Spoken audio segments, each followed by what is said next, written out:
Welcome to Organic News with Cat Waters, revealing the truths behind the conspiracy. Every Tuesday, from 6 to 8 Eastern.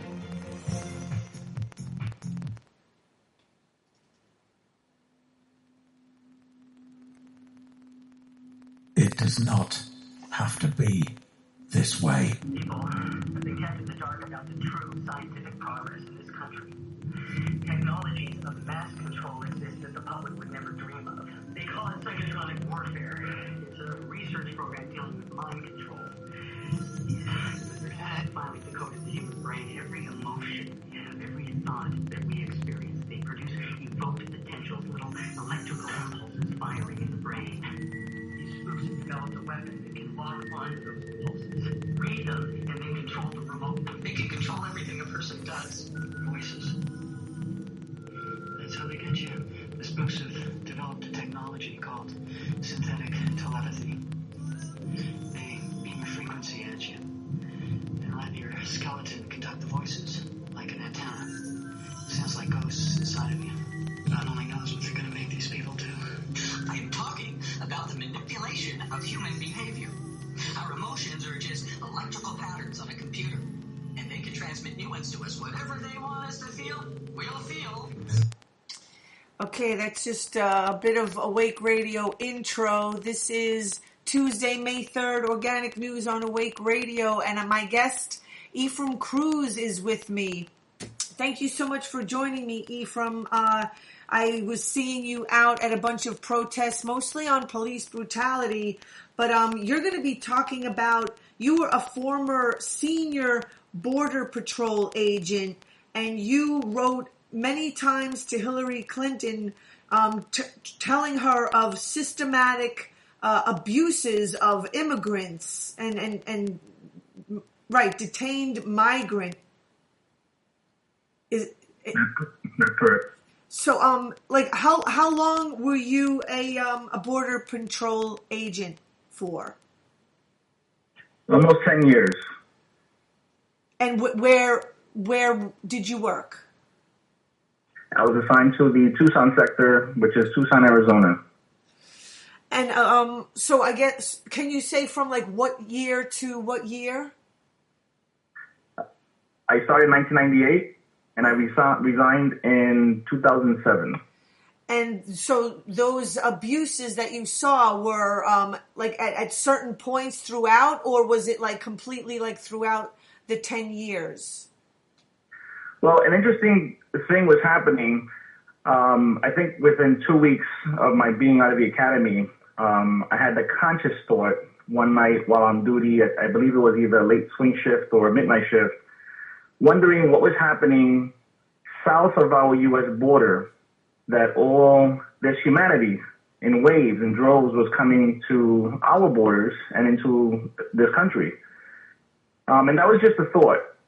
And then at the station that I was initially assigned to, which was the old Douglas Border Patrol station, we had a station with about 400 plus personnel, which was initially made for a 50-person personnel staff. And we were getting more folks detained than the station could withhold. We were processing people at the Cochise College parking lot, at the Walmart parking lot in Douglas, walking people from the desert areas or local streets in the city of Douglas to the station because we didn't have the resources to transport them. And when we did transport them, it was way out of policy. We doubled occupancy of the vans. We'd have more people in the vans than we had seatbelts for. We'd put strangers on top of each other to try to optimize efficiency on transporting them over safety for transporting them. Yeah. And I understood the difficulty of the challenges that the agents had to operate within to accomplish the mission or the charge that we were undertaking. But we were given a brand new station, which was bragged about as the biggest border patrol station in the world, state of the art.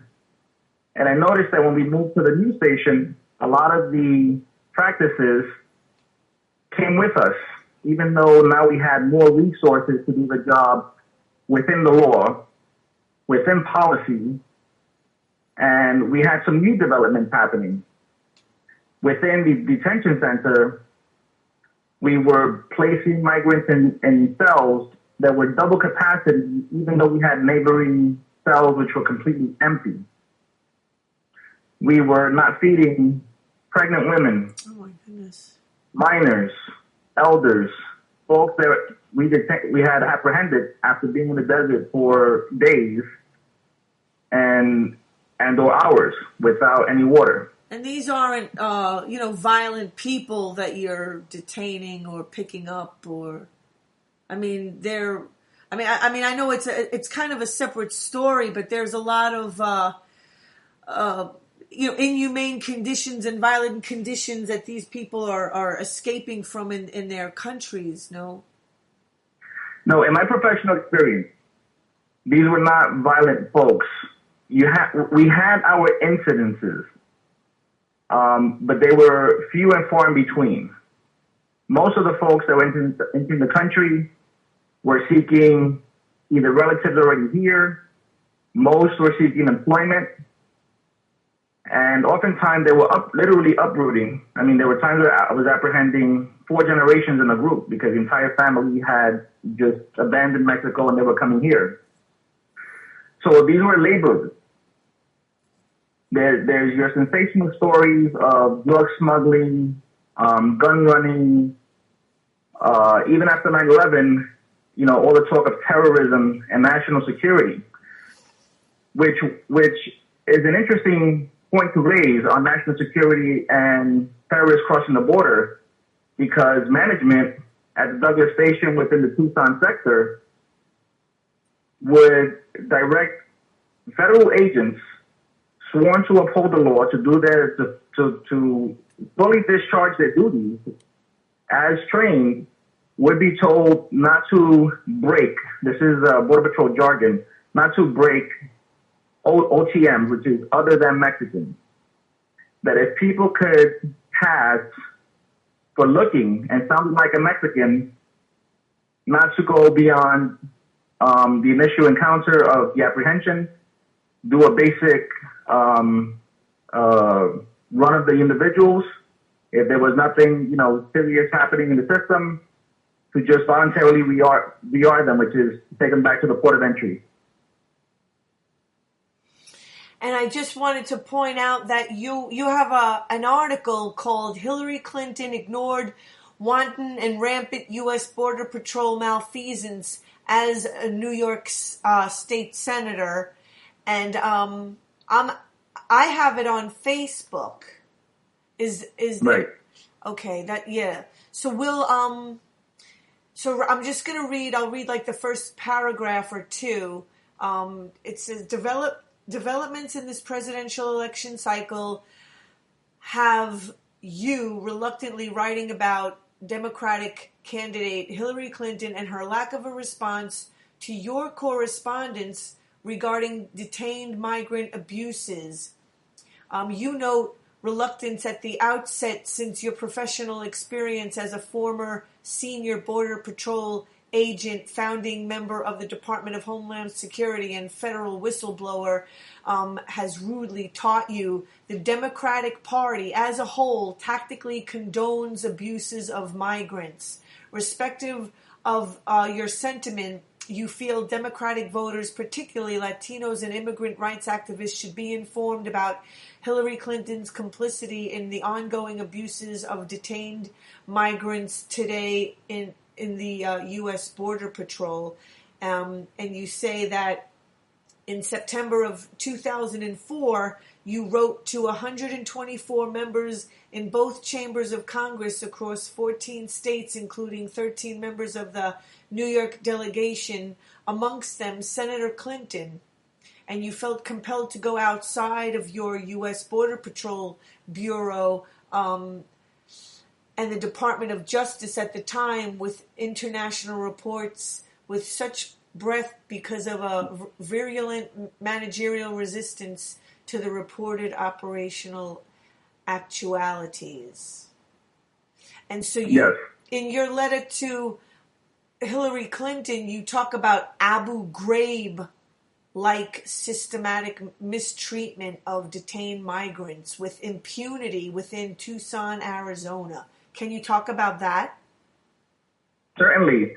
The Tucson sector has been deemed by the FBI as the most corrupt, or I should say the Border Patrol has been deemed as the most corrupt federal law enforcement agency in the United States. Just recently, the Tucson sector again was deemed the most violent law enforcement entity. So I was trying to prevent the escalation of the corruption within the Tucson sector, trying to prevent the false sense of insularity that this federal agency appears to have. And I'm saying false sense because it's so far removed from Washington, D.C. But it's not like the people in Douglas and Tucson, throughout Arizona, throughout border states, haven't been clamoring for accountability of this rogue federal agency.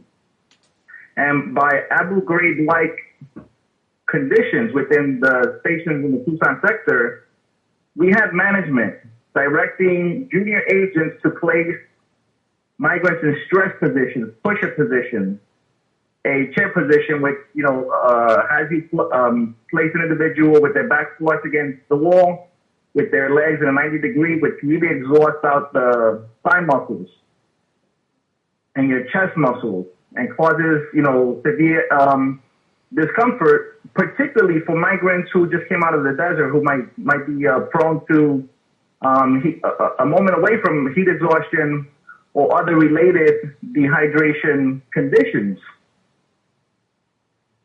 Right. So that's what I mean by Abu Ghraib-like conditions. Cramming individuals into a cell that clearly says 42, capacity is 42, and you have 80 plus people in a cell where there's no room for them to literally sit or lie down. They're standing up for hours in detention. We even had an individual found dead at the Tucson Detention Center in one of the cells who was dead for about 3 to 5 hours before he was found by staff. Oh, boy. So these are the things that I had delineated to Senator Clinton, and I also delineated the retaliation I was experiencing myself with management going into the muster or roll calls and telling the agents, one of your peers is making complaints about how we're operating, how you are conducting yourself. He's one of your peers, take care of him. Did you get any response from Clinton when you wrote to her? No, not at all. I actually flew back. I took vacation time, flew back from Arizona to New York City, which is where I am born and raised, and was only in Arizona because of my assignment with the U.S. Border Patrol within the Department of Justice. And I stopped by Charlie Rangel's office, Congressman Charlie Rangel. I left a handwritten note because he wasn't available, and this was as a follow-up to my letter to the congressional members. I stopped by Congressman Jerry Nadler's office in Manhattan. He, too, was not available, and so I instructed his staff to let him know that I had made a physical presence in his office as a follow-up to my letter to him. I stopped by Senator Chuck Schumer's office, which had a tighter security to accessing his office within that building in Manhattan. So I didn't have a chance to speak with any staffers because I didn't have an appointment. Now, I had some members of Congress respond back saying that what I was asking of them was out of their purview. But we have to remember that members of Congress, whether in the House or the Senate, sit on committees which have oversight over federal agencies. And it was within that responsibility, under their role as congressman or senator, or congresswoman for that matter, that I was asking them to take action. It was just that this was an issue that involved individuals who have difficulty with getting representation in this country because they're deemed as others. They're deemed less than. Yeah. And I always understood I took an oath to the Constitution and that the American taxpayers are my bosses when management gives illegal orders to agents. So I left the Border Patrol construct and sought intervention, if you will, from other individuals who would have purview over the U.S. Border Patrol operations. And I clearly write that in my letters. I remember writing to Senator McCain, Barbara Boxer, and ending those letters with, if the U.S. Congress cannot rein in a rogue federal agency, please direct me to who can. In your article, you wrote the Democratic Party as a whole tactically condones the abuses. Can you explain that? How are they? I mean, just sort of, is it like along the lines of what you're talking about? Because then I was just going to skip down where you talk about Senator Schumer and Representative Meeks responded with similar political impotence when you brought the matter to their attention. Is that what you're talking about? Well, certainly. There are people in office or in public office who I wrote to and did nothing. Who would that be? Our current Secretary of State, John Kerry. I wrote to him, no response. Our current Vice President of the United States, Joe Biden. I wrote to him, no response. He's a Democrat. I wrote to Senator Clinton. I wrote to then Senator John Edwards. As I mentioned before, Chuck Schumer, who I think is the number 2 as far as prowess in the U.S. Senate right now within the Democratic Party, only second to Harry Reid. Nothing there. I was hired under President Bill Clinton because of the immigration law he passed to hire more Border Patrol agents. Bill Clinton is also the one responsible for getting NAFTA passed and approved and creating the conditions in Mexico and South America which compels this human movement north to the United States. Right. Because it undermines their economy. Right. Yeah, I mean, that's kind of been a pattern with the refugee crisis that we were, we're still having, is that this country is responsible in a great part for creating the refugees, and then when they want to come here, I'm just going to say, Donald Trump being like one of these people who wants to treat the refugees who are refugees not of their own fault, like they're terrorists or criminals, or which prompted people to do a lot of protesting against him in this country all over the place. Well, I served under Bill Clinton and President Bush, pre 9/11, post 9/11. When it comes to Trump and immigration, I think he's just playing to the emotions of his base, because we know he enlists undocumented workers to construct his palaces and all his real estate, right? Yeah. And while serving under President Bush, there too we had an immigration bill that was passed to expand the Border Patrol. And when I reviewed the bill that was passed, it called for the hiring of 2,000 new Border Patrol agents, but interestingly, President Bush only funded 200. So oftentimes the Republicans speak to the concerns of their base, but don't follow through. So they'll pass a law, but not fund the law. So they can appear to do something about what it is the base wants addressed. Democrats, on the other hand, want to be stronger than Republicans just to maintain office or to win office even.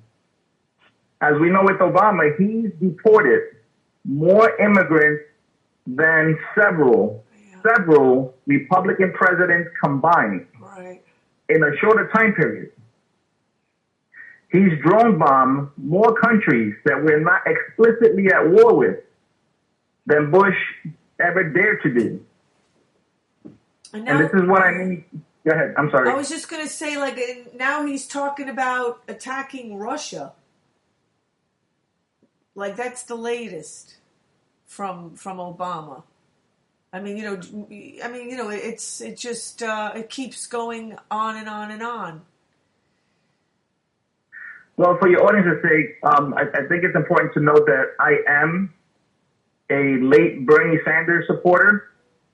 As we know, he was always an independent, but for the sake of the presidential race, is running on a Democratic banner. I, too, am a registered Democrat, but vote independent because if I left the party, one, I can't challenge them. Two, I would be locked out of the primary process, which I believe is very, very important. And the general election is only second to the primary, not just chronologically, but in importance. And people tend to vote in the general, bypassing the primary. But in this presidential election, it's more critical than ever. And a lot of independents have found themselves locked out of the process.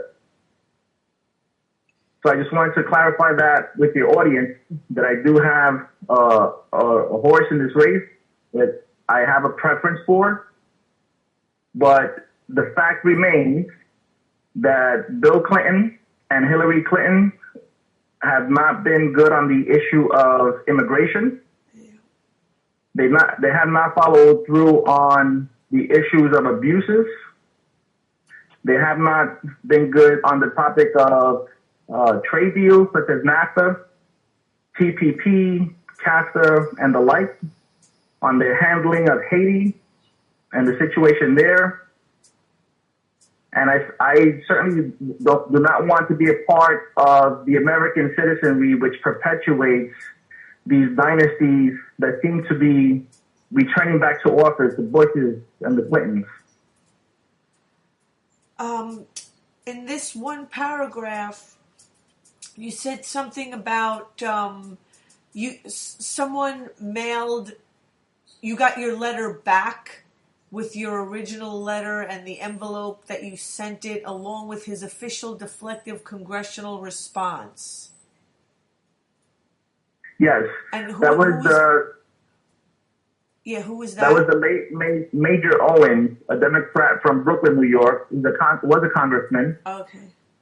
And I literally received the mail and looked at it incredulously that a congressman would respond to a sitting senior federal agent, a founding member of the Department of Homeland Security, by sending him back his own letter in the envelope he sent it in and redirecting him to talk to a congressman in Arizona or a senator in Arizona because he felt he could do absolutely nothing about the abuses of detained migrants throughout an entire federal agency sector in the Southwest. Again, I selected congressmen and women and senators from across all those states, from coast to coast, border to border, based on the committees and responsibilities they had within those institutions, which would have granted them purview to intervene in how the Border Patrol was operating. And you got no responses from anyone? Well, no, I did. Senator McCain sent a letter to, I believe it was OIG. Senator Boxer from California also sent in a letter to an oversight agency. Silvestre, I'm sorry, the congressman from Texas escapes me. There were a handful that sent letters to these oversight bodies. But the Office of Inspector General did absolutely nothing with the investigation. If someone is reporting crimes happening within a state, stations, in operation, you would think that the investigators would come talk to the complainant about what proof witnessing what testimony that individual would have as part of an investigation that never, ever took place. And you also, your own Bronx Congressman, Jose E. Serrano, he spoke at your 6th grade graduation about all that is good back in 1985. Yes, Jose Serrano. He's still a congressman from the Bronx. He is a Democrat. His son is now a New York State senator for the area I reside in. It's a family business. And again, it goes back to what I was saying about the family dynasties in politics. And there too, what I was noticing was whether the congressmen, women, or senators were mothers themselves, wives, grandmothers, Black, Latino, Democrat, Republican, no one showed any genuine interest about how the U.S. was conducting itself on U.S. soil, treating foreigners. All the while, we were conducting Abu Ghraib in Iraq. It was only 2 months before Abu Ghraib broke here in the press that I was reporting the abuses of migrants on U.S. soil. I mean, it's just, like abuse is just the new normal. I mean, and a lot of people think even the detainees, prisoners at Guantanamo are like the worst of the worst, and they deserve what they get there. But little do people know that a lot of the people, at Abu Ghraib and Guantanamo are not the worst of the worst. They're at the wrong place at the wrong time. And I mean, what you're describing are just, migrants. I mean, they're not violent terrorists or anything like that. And they just, their crime is being vulnerable a lot of the times. Look, we're really good at painting the others as the bogeymen when we want to create wedge issues and justify our governmental misdeeds, whether it's here within the U.S. or abroad. And we've come to see that on the topic of the Black Lives Matter movement and police misconduct all across this country. It's not new. It's always been there. It's just that the cell phones have captured all this violence, right, and has only revealed it and brought it to the fore. We had Anastacio Hernandez Rojas by the U.S. Border Patrol and Customs caught on camera. He's an individual on U.S. Border Patrol property in the parking lot, cuffed on the ground, being tasered, while surrounded by 12 to 14 federal agents, and not one has the wherewithal, the integrity to intervene. And we're talking about in that circle, there has to be a supervisor. In that circle, you have to have an agent with seniority. In that circle, you have to have an agent who's senior in age, where he's a husband, he's a father, he's an uncle. His common humanity within his conscience would move him to intervene and say, guys, this has gone too far, it's going too far. We don't have that within local police departments happening, where police are checking themselves, within federal agencies, or even our U.S. military abroad. So I was just going to refer to your last paragraph.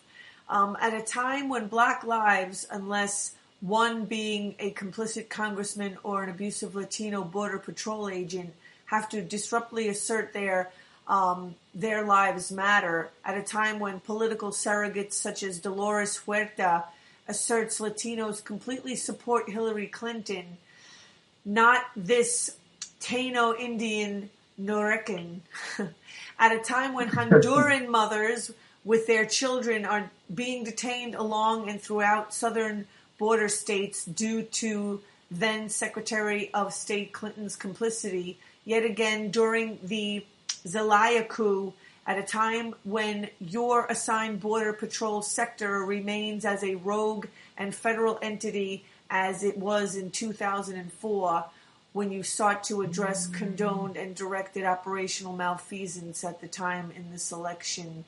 You say no Billary for me. No Bile, no Bill, no liar, no Hillary. Yes. I mean, do you want to respond to anything that I read just there? No, I think the only thing that piece didn't expound on was the specifics of the Abu Ghraib-like conditions, due to space. But I have expounded on that in this interview and spoken to how we were conducting ourselves. Oftentimes federal agencies, political officials have their public statements, their press conferences, they have their spokespeople, and they love to tell us what we want to hear. Wow. They love to cite policy. But in my experience, the policies have not jived with the practices. There's what's on paper, and then there's how we conduct ourselves. And I even challenged one of the spokespeople for the Tucson sector, and I believe his name is Andy Adame, at the time when I was still with the Border Patrol out of Douglas Station within the Tucson sector. And when the media got a hold of my internal reports, and he denied all of them, I wrote to Commissioner Bonner and broke down the spokesperson's lies to the press. And they just denied everything that you were documenting? Just denied everything I had documented, witnessed. And we have cameras that record.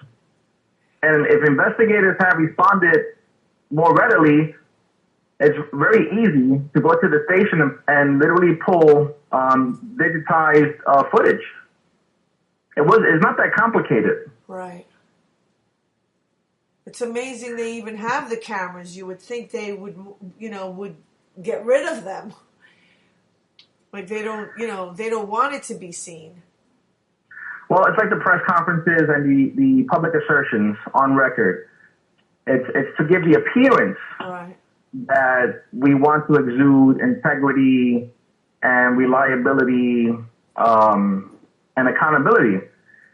And they don't exist for the Border Patrol. They really don't. It has to be something that's caught and generates a lot of sensation and anger before you get a smidge of movement on investigation and accountability.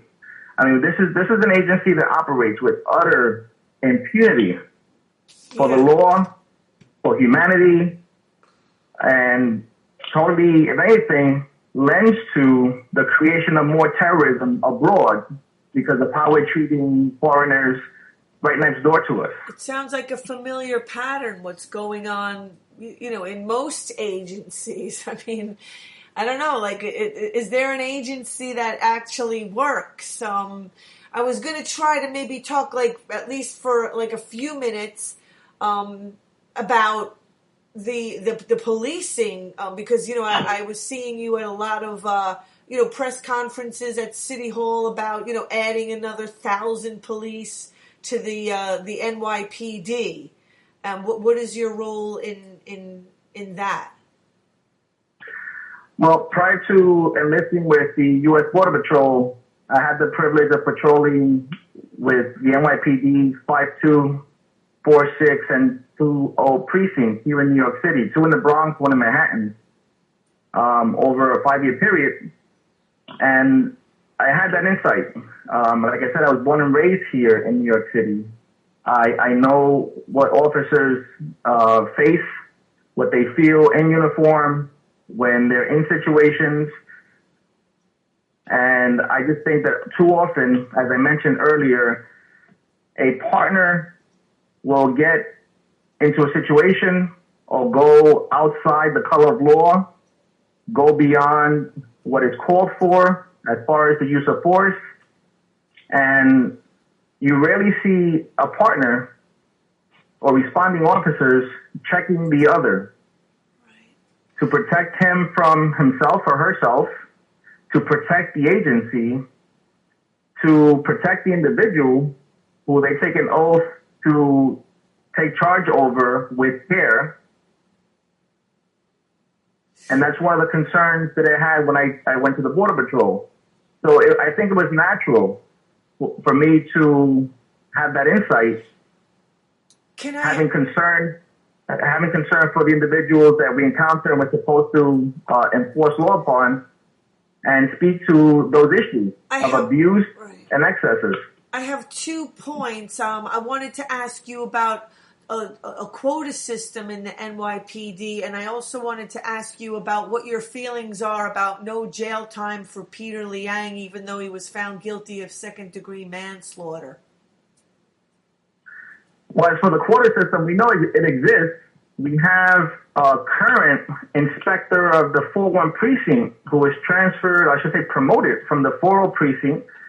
She was captured on audio directing her subordinate to write everything up in that language, to write everything up in St. Mary's Park here in the Bronx.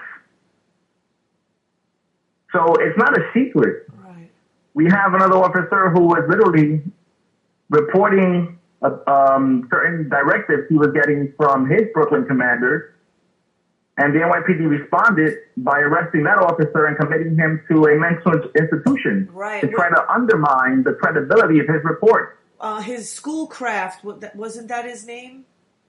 Thank you for refreshing my memory. Yes, that's the officer I'm talking about. Yeah, Adrian Schoolcraft, I think his name was.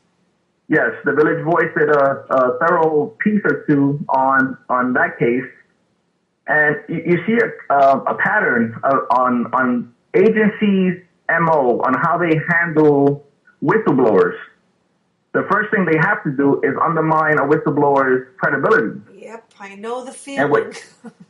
You know the feeling. What you would find is that these officers, oftentimes prior to becoming whistleblowers, they have stellar records.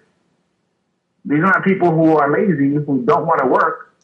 They just want to work within the oath that they undertook.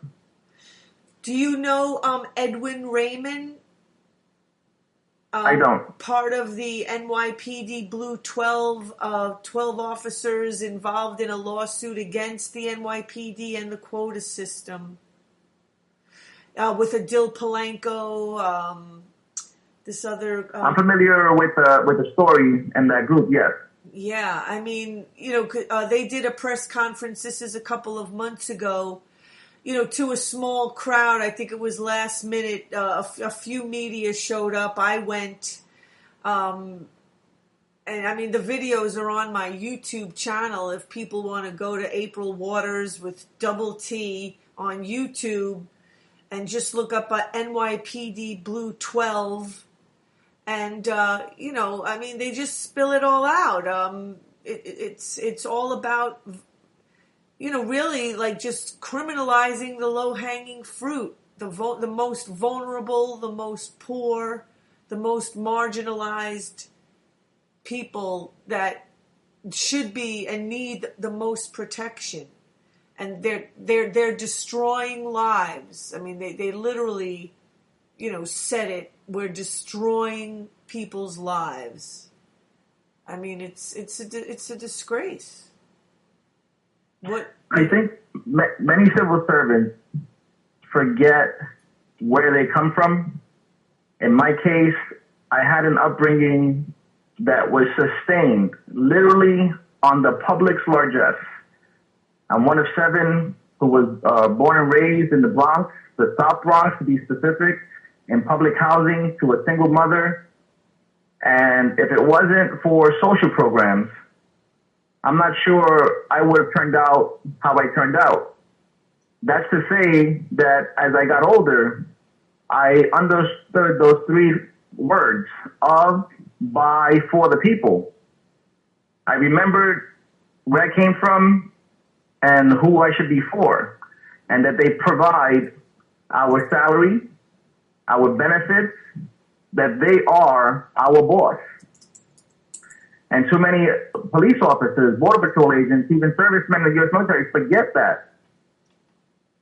And they forget to make that connection when they're dealing with other people. They forget or don't think about that they too are fathers or husbands or uncles, brothers, cousins. Yeah.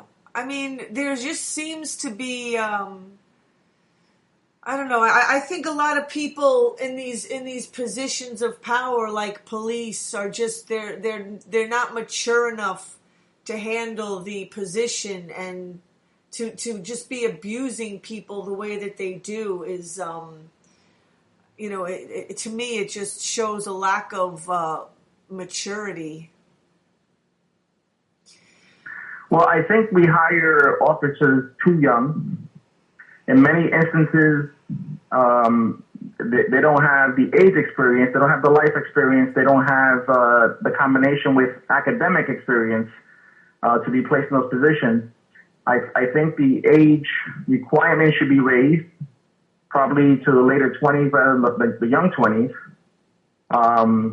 to help offset some of that restlessness that a lot of these overzealous officers come into their respective suits in, or I should say with. Yeah. And earlier you also asked about Peter Liang and the result of that case. Yeah. And I think it's a royal disservice of justice to our communities.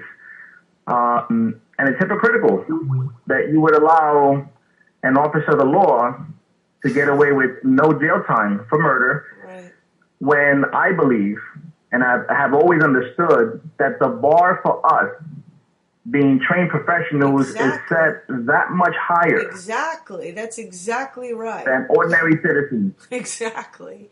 I mean, it's like, everything is backwards. In the second hour, with Marsha, Marsha Coleman Adebayo, who's going to be on. She's a former EPA, and she's going to be talking about what's going on in Flint. And it's the same. I mean, the people in power are, they scapegoat everyone else at the bottom to be held accountable. And the very people who should be held accountable, who should be held to the higher bar, that's why you're in the position of power that you're in. And Indeed. And they, they're never held accountable. I mean, it's backwards. I said in my experience that had I known that the government was going to, and I'm talking about governmental agencies with the investigative oversight responsibility for corruption and abuses, that they were going to react or not act at all, I would have executed arrests myself of the perps in green, meaning within the Border Patrol. I would have called in state police and said and approached it in an entirely different way, in a much more dramatic way. But I think that was a case of my being naive about what I thought and bought into through conditioning all my life, right? Conditioning about how we conduct ourselves, what the expectations are. I think I was just going to say real quick, like law enforcement and military and really anyone in power or should be taught like a martial arts training with meditation and going for the peace and the compassion and not. I mean, there's just like so much aggression. Like, why is everything so aggressive? Why does everybody want to be so aggressive? Well, that would be wonderful if everyone, law enforcement officers and agents and individuals alike, took to fitness, nutrition, self-defense. But as you've seen, our law enforcement agencies have evolved from the self-defense training that agents and officers get at the academy to avoid the confrontation, avoid getting your uniform torn, a scratch on your knee, a bump in your head, and just resort to the utmost violence you can use, and that's shooting someone. We have a lot of officers and agents who don't have the confidence to interact or engage in enforcing law. They don't have confidence in their abilities, who recognize that they are out of shape. Exactly. Because they haven't maintained themselves. They have let go since they graduated the academy. Exactly. Fitness. This is what I mean. Mental, physical. I mean, I'm just going to throw in spiritual fitness too. I mean, yes. Well, one of the components of why accountability, we had a member, Lucian Cord, who was very religious. And one of the things he was bringing to the Bronx precinct community council meetings was appealing to officers, conscience. Because we know officers, many attend church. They're churchgoers. They have different denominations and so forth. And we're saying, where does that piece come into your active patrolling? There's what you're told to do, and then there's also, conscience and your values. I mean, it's like parenting, parenting. You need, parenting skills, relationship skills. I mean, I was studying that my whole life. It's like a no-brainer. We would think it's a no-brainer. But what I've come to find is that most people in civil service are much more concerned about their crumb, making sure a supervisor doesn't take away their vacation request, the shift that they're on, the detail they might be assigned to, a promotion that they're gunning for,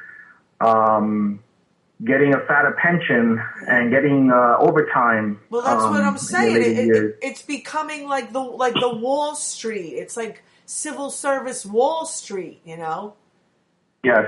I mean, you're supposed to be there for some meaning and purpose and actually doing a quality job. And that's why I'm always like pushing for fitness and natural law even more, because nature's process is always getting eliminated out of everything, while people are there to just you shouldn't be there to just, it's what you can get out of it. I mean, you gotta give something in order to be getting something out of it, and people come into things for just what they can get out of it and completely skip right over what are they bringing to the table. Certainly, and that's, speaking for myself, that's what brought me into public service. It was from my history and enjoying the public's largesse to help us, make it from day to day, year to year. I mean, it's enjoyable too. Coming from that experience to serve the public, and I think again that too many agents and officers, people entrusted with public authority, forget where they come from. They forget who they're serving. They forget who's paying their salaries and benefits. I mean, yeah, you got to do are something. too quick to think about, their crumb today and not the long-term effects on the greater society. I mean, what kind of a world do they want to leave to their children? I mean, that's what I'm saying. It's like, it's not all about just the paycheck. It's like, to me, right, real wealth and value, human relationships and cultivating human relationships, like that's the real value that's being completely trampled on, so people could have, in my opinion, what fake value, man-made value. I call it, genetically modified. I mean, like we're skipping over and compromising the very thing that like everything is supposed to be about. But and again, that's the challenge. When I set out to request intervention and reforms within the Border Patrol, it was from a preventative management approach, not a crisis management approach. And rather than address the issues, they wanted to smother the lone individual, sounding the alarm. And here we are now, quite some time later, with that same station and sector being the chief problem for the U.S. Border Patrol, being the most corrupt, the most violent and abusive. You have academies that are now shorter, background checks which are done more expeditiously at a cost to integrity? I don't know. It's just crazy. I think we have a mental health epidemic in this country. I really do. It's extremely, people are just very unhealthy. It's extremely, extremely unhealthy. But I wanted to thank you, Ephraim Cruz. Do you have a website, or where can people find you? Well, as you mentioned, I am on Facebook. I receive messages there, and I can also be reached by email, ephraimcruz@hotmail.com, EPHRAIM all together at hotmail.com. And address any questions or concerns people might have. Thank you very much. And you're relocating to the West Coast, so I wish you luck with that. Thank you very much. Thank you, Ephraim. Thank you, Cash. I'll see you in the streets, hopefully, before you leave. Hopefully so. Okay. Thank you. Bye-bye. Bye. Okay, really quickly, I am going to call Yvonne. I have to make sure okay, wait, let me just dial the number first. She was heading the organization today. She organized the event on the voter purge that's going on here in New York. It's Yvonne Goulet of New York Primary Problems. Sorry, New York Primary Problems on Facebook.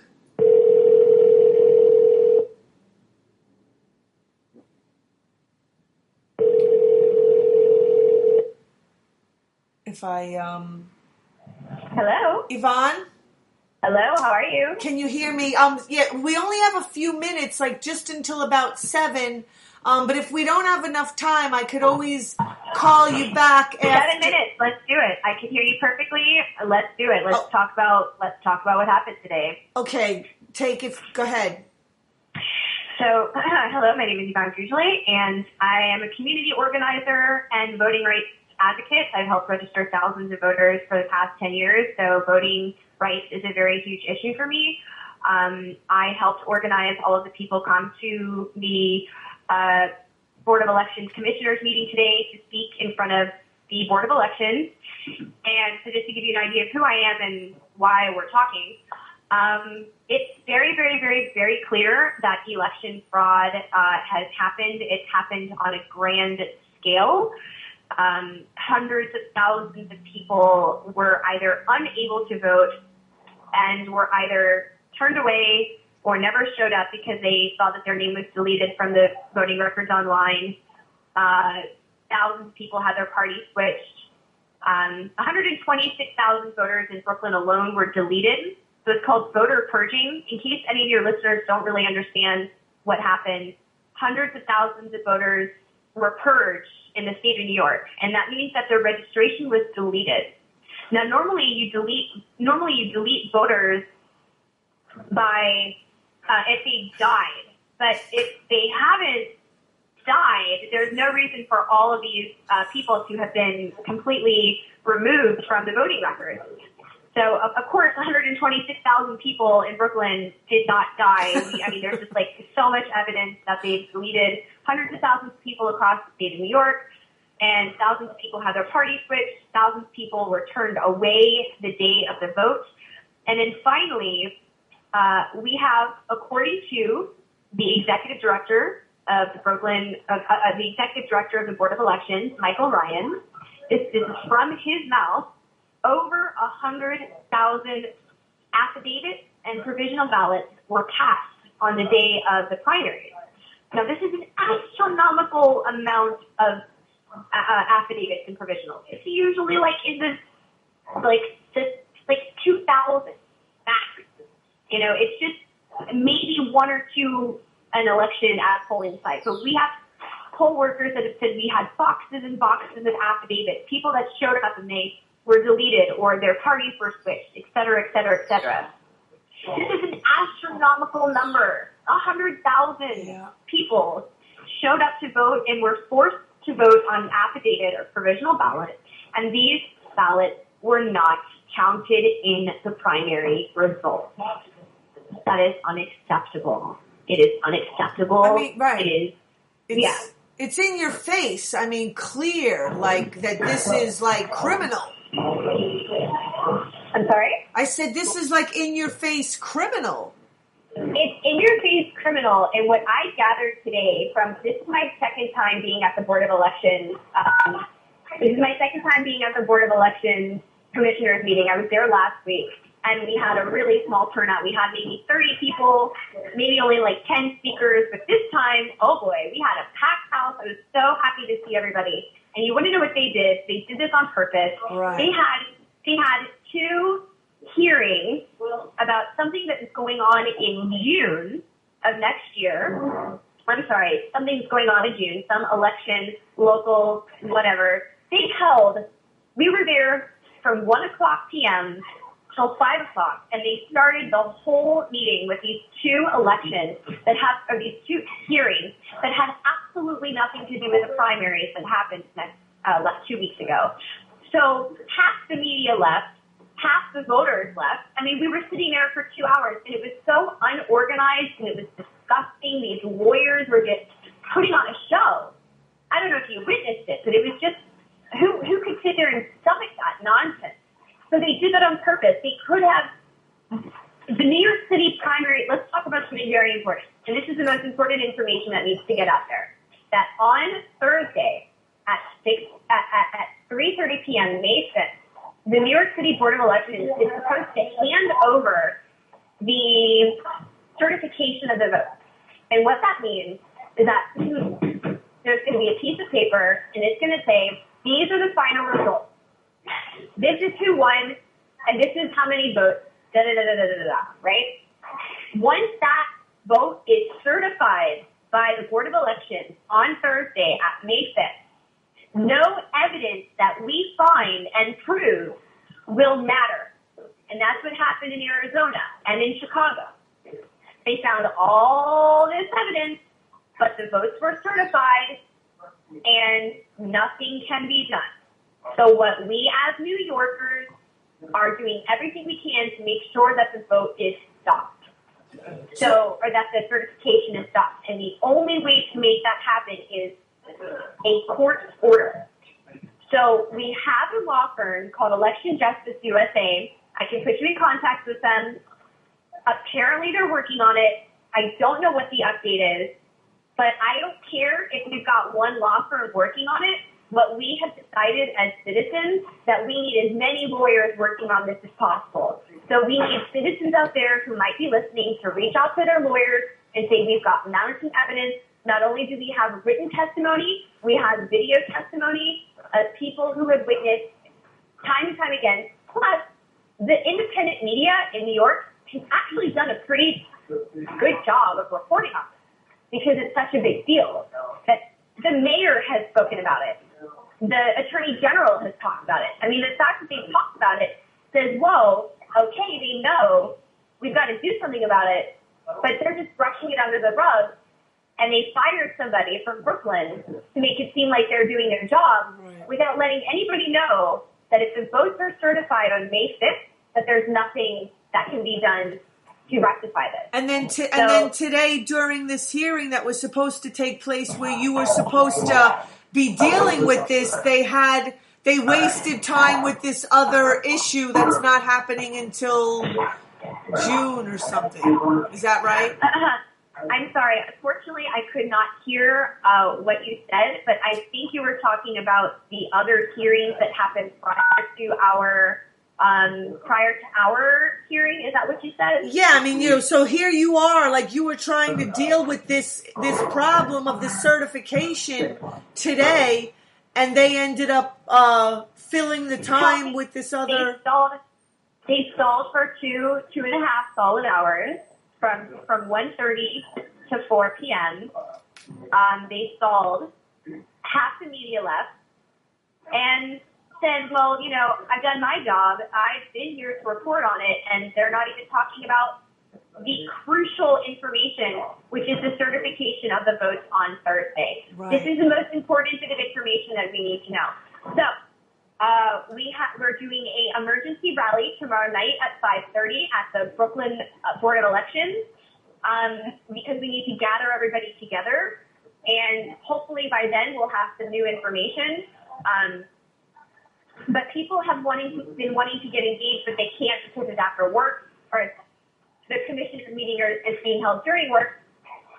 So finally, we're just saying, all right, we're going to do a 5:30 p.m. rally tomorrow night, the day before the certification has to be approved, and hopefully the work that gets done during the day by all of us, we need to get a lawyer to file a court order.